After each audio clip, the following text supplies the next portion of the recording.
नमस्कार. माधव मंथन मध्ये आपलं स्वागत आहे. मी माधव घांगुर्डे. काही दिवसापूर्वी साधारणपणे 2 आठवडे झाले असतील, कर्नाटकातल्या बेळगाव मध्ये एक घटना घडली. कर्नाटक रोड ट्रान्सपोर्टची एक बस कर्नाटकातल्या कुठल्याशा ठिकाणाहून बेळगाव मध्ये आली. बेळगावच्या अलीकडे एक मुलगा आणि मुलगी बसमध्ये चढले. मुलीनं स्वतःचं तिकीट काढलं. त्या मुलाचं तिकीट कोणीच काढेना. तो मुलगाही तिकीट काढेना आणि मुलगीही तिकीट काढेना. मग कंडक्टरने तिकिटाविषयी त्याला विचारलं, तिकीट काढ म्हणून म्हणाला. आता ही कर्नाटक रोड ट्रान्सपोर्टची बस. कंडक्टर कानडी भाषी. स्वाभाविक तो कानडीमध्ये बोलत होता. हे मुलगा मुलगी दोघं तिकीट काढायचं सोडून तू आमच्याशी मराठीत का बोलत नाहीस म्हणून हुज्जत घालायला सुरुवात केली. बस बेळगाव मध्ये आली.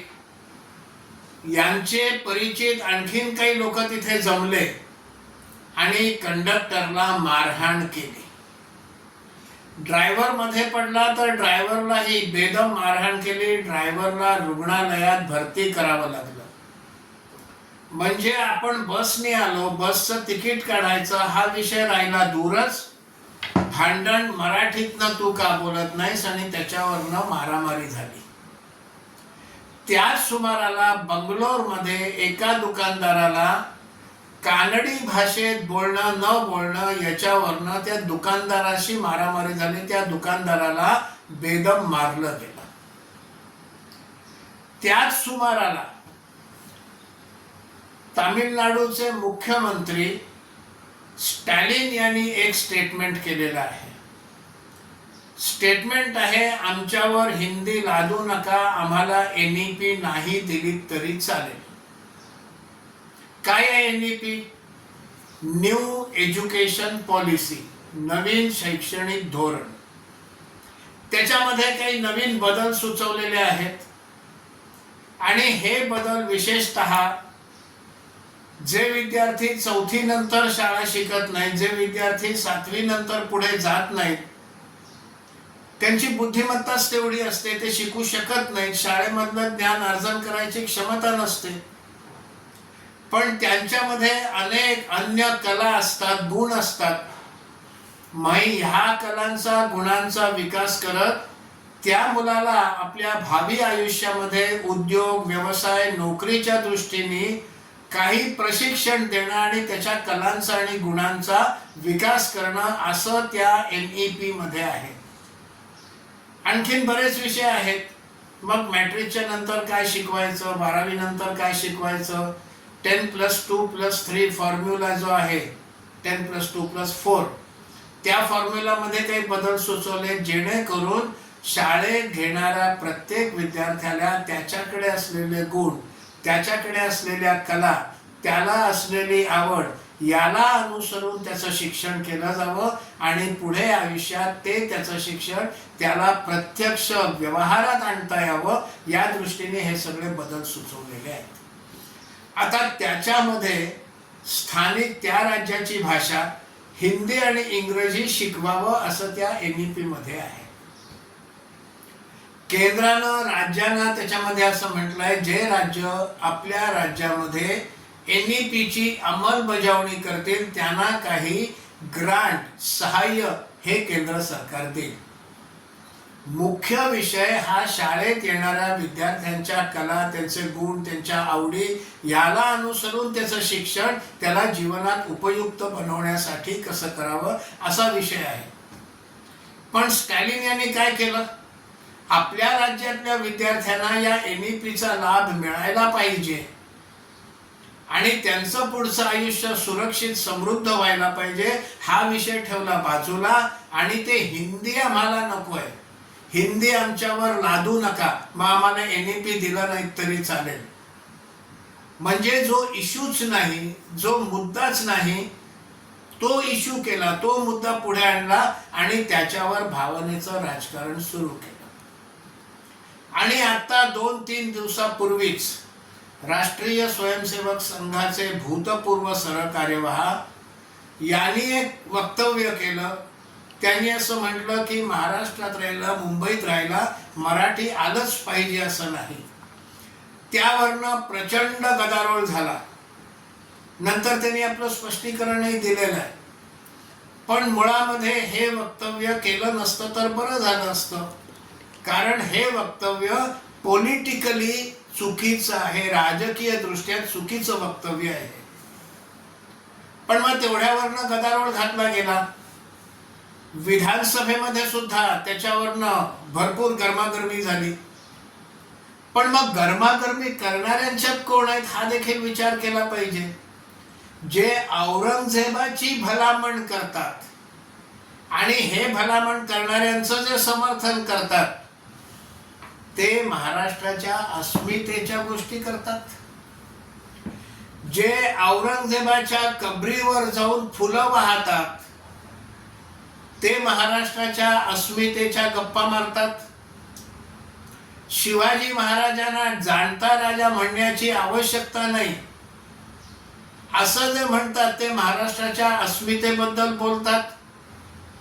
खरं तर या सगळ्यामध्ये अस्मितेचा आधार घेऊन राजकारण केलं जात आहे. कुंभमेळ्याचा विषय निघाला की हेच लोक म्हणणार, कारण ते पुरोगामी, कुंभमेळ्यासारखा भावनिक विषय कशाला करता, त्यापेक्षा प्रगतीची गोष्ट करा. मग असे जेव्हा अस्मितेचे मुद्दे, अस्मिता असली पाहिजे, चुकीचा समज होता कामा नये. अस्मिता महत्वाची आहे, अस्मिता जपल्या पाहिजे. मराठी म्हणून जी अस्मिता आहे तीही जपली पाहिजे.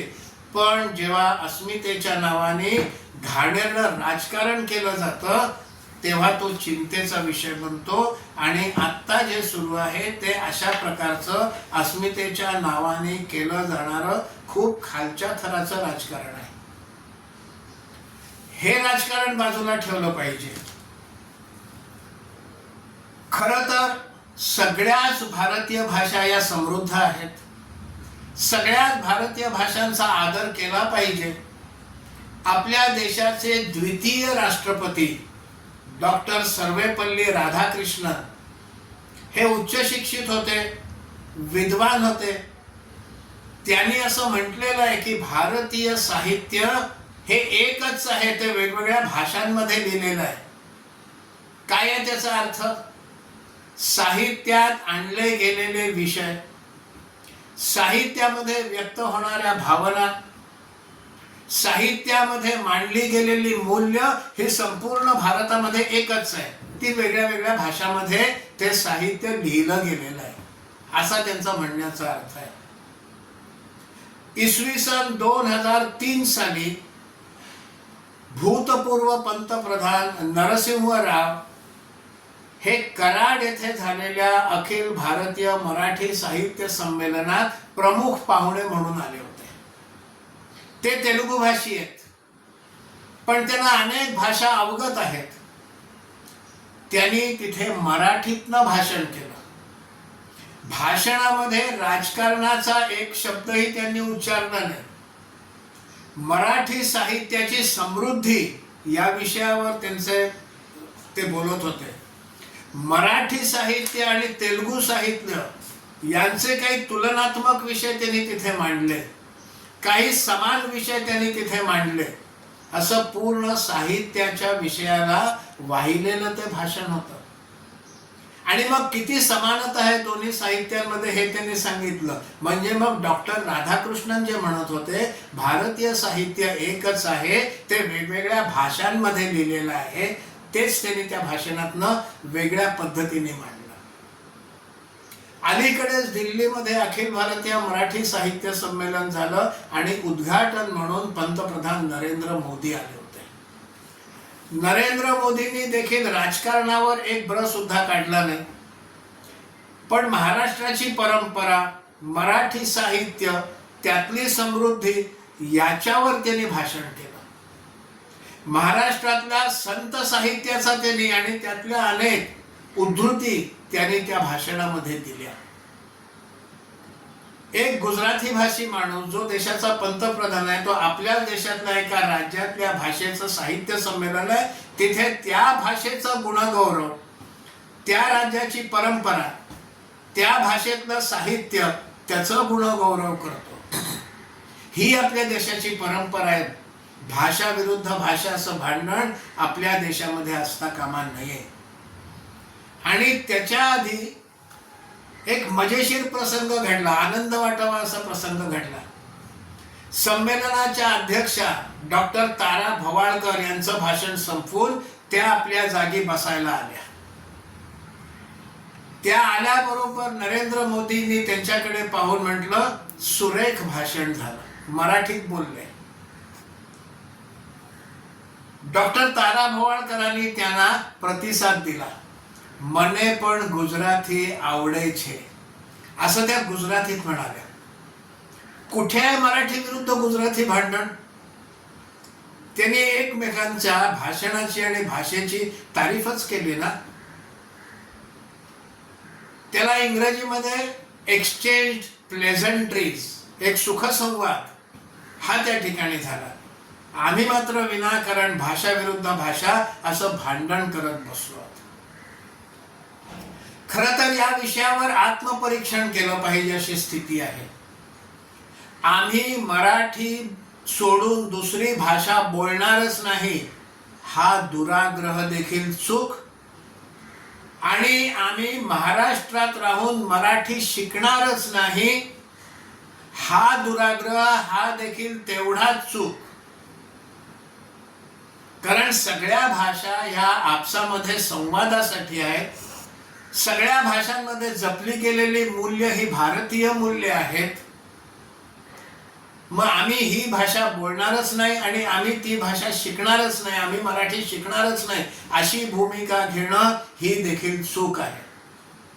आपण ज्या प्रदेशात राहतो त्या प्रदेशाची भाषा येणं हा आग्रहाचा विषय असला पाहिजे.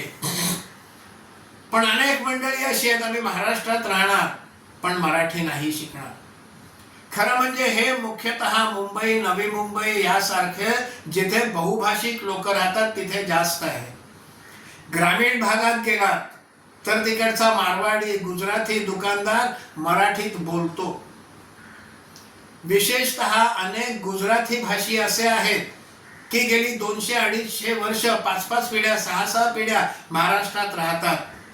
ते घरामध्ये देखील मराठी बोलतात. माझ्या परिचयाची अशी अनेक मंडळी आहेत की म्हणायला ते गुजराती भाषी आहेत पण आपापल्या घरी ते मराठीत बोलतात, मराठीत शिक्षण घेतात, अस्खलित मराठी बोलतात. अगदी चांगलं उदाहरण घ्यायचं झालं तर आपल्या महाराष्ट्र विधानसभेचे माजी सभापती अरुण गुजराती हे जळगाव मधल्या चोपड्यातून निवडून यायचे. ते अस्खलित मराठी बोलत असत. मोहन धारिया हे महाडचे गुजराती भाषी अस्खलित मराठी बोलत असत. ही उदाहरणं आपल्या डोळ्यासमोर आहेत. फार काय मला सांगायला अभिमान वाटेल, माझीच पत्नी ही एका अमराठी भाषी राज्यातून आलेली आहे. तिची माहेरची मातृभाषा अमराठी आहे. आमच्या विवाहाच्या आधी ती कधीही महाराष्ट्रात आली नाही. ती विवाह होऊनच महाराष्ट्रात आली, मराठी शिकली आणि आज बाहेर गेली की मराठीमध्येच बोलते. पण तिचा अनुभव हा फार चांगला नाहीये. अनेक वेळेला बाहेर मग एखादा दुकानदार असो, एखादा भाजी विक्रेता असो, एखादा जनरल स्टोअर असो, त्या ठिकाणी ही मराठीत बोलते आणि तो भाजी विक्रेता, जनरल स्टोअरचा मालक किंवा अन्य कोणी हे मात्र तिच्याशी हिंदीत बोलायला सुरुवात करतात, मराठी भाषी असून देखील. तिला सांगावं लागतं, अहो तुम्ही मराठी भाषी आहात, मी तुमच्याशी मराठीत बोलते, मराठीत बोला. पण ही आपल्याकडे मानसिकता आहे. कुठेतरी याचा देखील विचार केला पाहिजे. एक प्रसंग तो ज्याच्या बाबतीत घडला त्यानेच जवळजवळ 1.5-2 वर्षापूर्वी फेसबुकवरच टाकलाय. तो प्रसंग त्यांनी असा टाकला, मी त्या ठिकाणचं नाव सांगतो, व्यक्तीचं नाव लक्षात नाही. मुंबई मधल्या परळचा फिनिक्स मॉल. हे सद्गृहस्थ त्या मॉलमध्ये गेले. मॉलमध्ये तिथे असलेल्या सेल्समनला, हा तरुण होता, फारसं काही शिक्षण झालं नव्हतं, पण सेल्समनची नोकरी करत होता. या महाशयानी त्या सेल्समनला इंग्रजीमध्ये कसली तरी चौकशी केली. कुठल्या तरी मालाची असेल, त्यांना काही विकत घ्यायचं असेल, त्याची चौकशी केली असेल.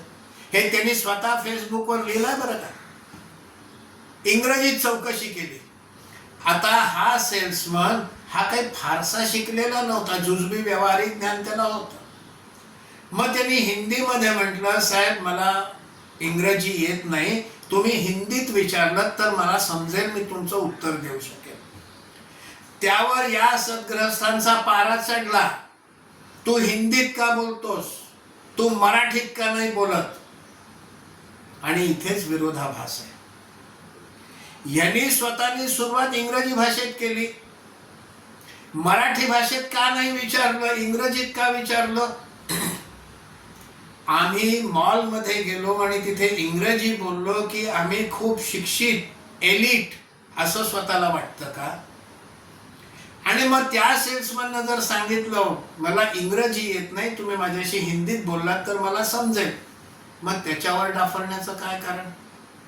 म्हणजे मग या ठिकाणी जो व्यक्ती मराठीत न बोलता इंग्रजीत संभाषण सुरू करतो, तो जेव्हा बोलतो तो मराठीच्या अभिमानापोटी बोलतोय का इंग्रजीच्या हिंदीच्या द्वेषापोटी बोलतोय, हे कुठेतरी समजून घेण्याचा विषय आहे.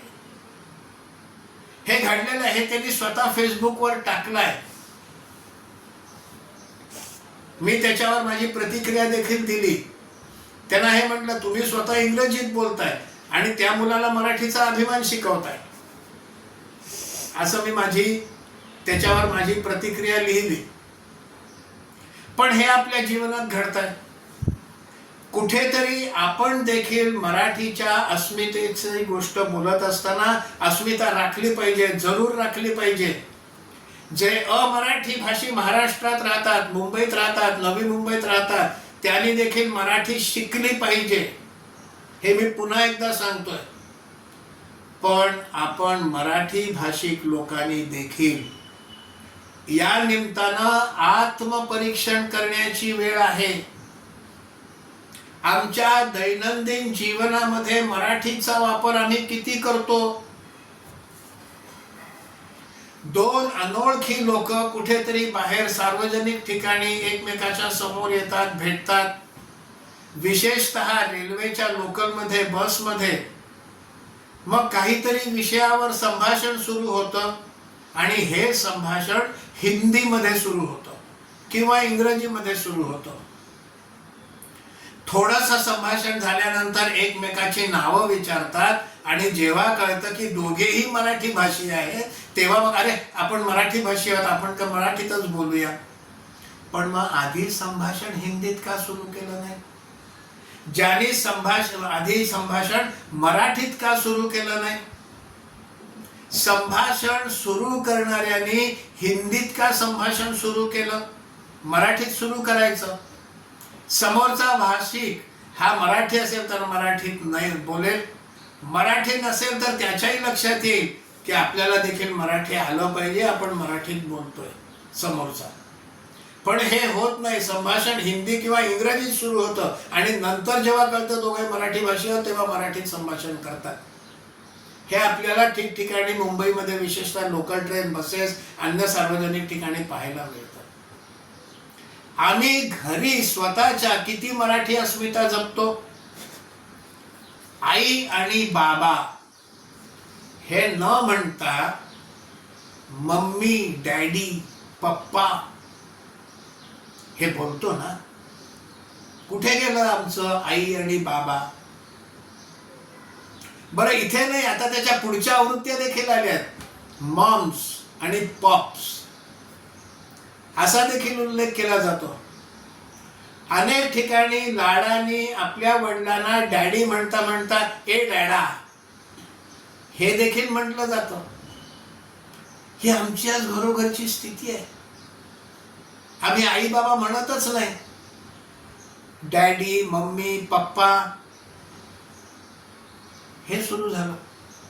अंकल आंटी, अहो अंकल अहो आंटी का, अहो मावशी म्हणता येत नाही, अहो काका किंवा अहो मामा म्हणता येत नाही. पण हे आता आमच्या मराठी घरांमध्ये सुरू झालेलं आहे.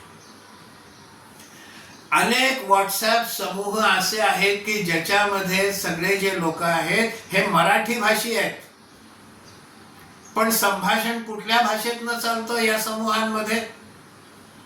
अनेक पारिवारिक व्हॉट्सअप समूह आहेत, त्याच्यामध्ये काका काकी आत्या मावसा मावशी भाऊ भाऊ बहिणी सगळे आहेत. पण संभाषण मात्र खूप मोठ्या प्रमाणात इंग्रजीत चालतं आमचं. मराठीतलं सुद्धा रोमन लिपीमध्ये आम्ही लिहितो. देवनागरी लिपीत मराठी व्हॉट्सअपवर किती ग्रुप्समध्ये किती समूहांमध्ये संभाषण चालतं, आत्मपरीक्षण करण्याचा विषय आहे. हल्ली आम्ही डोहाळ जेवण नाही करत, बेबी शावर करतो. नवीन घराचा गृहप्रवेश नाही करत, हाऊस वॉर्मिंग करतो. का? बेबी शावर म्हटलं की आम्ही एलिट आणि डोहाळ जेवण म्हटलं की आम्ही गावंढळ असा समज आहे का? गृहप्रवेश म्हटलं की आम्ही गावठी, हाऊस वॉर्मिंग म्हटलं की आम्ही जरा कोणीतरी लाटसहार, अशी मानसिकता आहे का? पण हे होत आहे. त्यामुळे मराठी महाराष्ट्राचा अभिमान, ते भैयाजी काय बोलले आणखीन कोणी काय बोलले हे करत असताना ज्याला हिंदी म्हणतात, अपने गिरेबान में झांक कर देखो, see what's in your backyard, ही आज आमची मराठी भाषिकांची स्थिती आहे. हे म्हणताना पुन्हा पुन्हा सांगतो की अमराठी भाषिकांनी महाराष्ट्रात मराठी शिकण्याचा आग्रह धरलाच पाहिजे. मी फक्त मराठी भाषिकांना म्हणतोय असं नाहीये, अमराठी भाषिकांनी देखील मराठीचा आग्रह धरला पाहिजे. पण आपण मराठी भाषिकांनी तर आधी धरूया. 2-3 दिवसापूर्वीच आमच्या जवळचा एक मुलगा आमच्या घरी आला. मी दरवाजा उघडला तर आमच्या मुलाचं नाव घेऊन म्हणाला, आहे का घरी? हो आहे. मग मुलाला बोलावलं. मी ऐकत होतो. तो म्हणला दादा, नशीब तो दादा तरी म्हणला, दादा आज आमच्या घरी ये ना संध्याकाळी. यांनी विचारला काय आहे? आमच्या दीदीचा बर्थडे आहे. दीदीचा बर्थडे, ताईचा वाढदिवस नाही, दीदीचा बर्थडे. आणि त्या बर्थडे मध्ये आम्ही काय करतो? सुदिनम सुदिनम हे नाही त्याला शुभेच्छा देत, हॅपी बर्थडे टू यू च्या शुभेच्छा देतो. आहे ना आमचं संस्कृत मधलं आपलं सुदिनम सुदिनम हे श्लोक आहे ना, तो आम्ही म्हणतो का? आम्ही त्याच्यावरच्या मेणबत्त्या विझवतो, त्याचं औक्षण करतो का? हे आधी आम्ही आपापल्या घरी करूया. म्हणजे आता आपली स्थिती अशी आहे, लोकांसांगे ब्रह्मज्ञान स्वतः कोरडे पाषाण, ही आमची स्थिती आहे. ही मराठी माणसाने सुधारली पाहिजे. आणि जे अखिल भारतीय आहे ते मात्र आम्ही छोटं करतोय. आमचेच उत्सव आम्हीच मोठे केले पाहिजेत, ते न करता आम्ही छोटे करतोय. साधं उदाहरण देतो. अजून महिन्याभराच्या आत पाडवा येणार आहे. पाडवा हे हिंदू किंवा भारतीय नववर्ष आहे, पण आम्ही काय म्हणतो? मराठी नववर्ष. येतील शुभेच्छा, मराठी नववर्षाच्या शुभेच्छा व्हॉट्सअपवर येणार, फेसबुकवर येणार. हे हिंदू नववर्ष आहे. भारतात सगळीकडे उत्तरेपासून दक्षिणेपर्यंत, पूर्वेपासून पश्चिमेपर्यंत चैत्र वैशाख ज्येष्ठ आषाढ हेच महिने आहेत. पण आम्ही त्याला मराठी महिने म्हणून टाकलं. ते हिंदू महिने आहेत, भारतीय महिने आहेत, ते भारतीय कालगणनेप्रमाणेचे महिने आहेत, ते आम्ही त्याला मराठी महिने म्हटलं. सिंध मध्ये वर्ष प्रतिपदा ही चैत्र प्रतिपदेलाच चेती चांद या नावाने साजरी केली जाते. तो देखील भारताचा भाग आहे, आता फाळणीमुळे वेगळा झालाय. आंध्र प्रदेशामध्ये चैत्र प्रतिपदेला युगादी म्हणून नवीन वर्षाची सुरुवात होते. चैत्र प्रतिपदेला महाराष्ट्रात गुढीपाडवा म्हणून नवीन वर्षाची सुरुवात होते. मग चैत्र प्रतिपदेला जर भारतभर सगळीकडे नवीन वर्ष सुरू होत असेल तर मग ते भारतीय नवीन वर्ष आहे. चैत्र वैशाख ज्येष्ठ आषाढ जर सगळ्या भारतभर असतील तर मग ते भारतीय हिंदू महिने आहेत. पण आमच्याच उत्सवांना, आमच्याच सगळ्या विषयांना आम्हीच छोटं करून टाकतो. इकडे आम्ही कानडी भाषेचा द्वेष करतो, पण आमचा विठ्ठल कानडी आहे हो. तो कर्नाटकात आलेला आहे. कानडाऊ विठ्ठलू कर्नाटकू हे गीत आहे. मग ज्या विठ्ठलाला आम्ही पूजतो तो ज्या कर्नाटकातून येतो, तो कानडी आहे, त्या कन्नड भाषेचा आम्ही द्वेष करतो. आणि या द्वेषाच्या मुळाशी काय आहे तिथे जावं लागेल. याच्या मुळाशी भाषावार प्रांत रचना आहे. आता ती लगेच बदलता येण्यासारखी स्थिती नाही, राजकीय स्थिती नाही. पण प्रत्येक दोन भाषांमध्ये भांडण आहे. मराठी विरुद्ध गुजराती, मराठी विरुद्ध कानडी, कानडी विरुद्ध तेलुगू, कानडी विरुद्ध तामिळ, तामिळ विरुद्ध तेलुगू, उडिया विरुद्ध बंगाली, बंगाली विरुद्ध असमिया. ही भांडण आहेत, सीमावाद आहेत प्रत्येक दोन राज्यांच्या मध्ये. मग भाषावार प्रांत रचना जी केली ती योग्य झाली का? मग भाषावार प्रांत रचना झाली तर मग गोवा, दमण, दीव, गोव्यात कोकणी बोलली जाते, तिथे पण मराठी आहे, कोकणी पण आहे. गोव्यात मराठी देखील भरपूर चालते. दमण दीव मध्ये गुजराती चालते. मग जेव्हा गोवा, दमण दीव स्वतंत्र झालं तेव्हा दमण दीव गुजरातमध्ये घालायला पाहिजे होतं.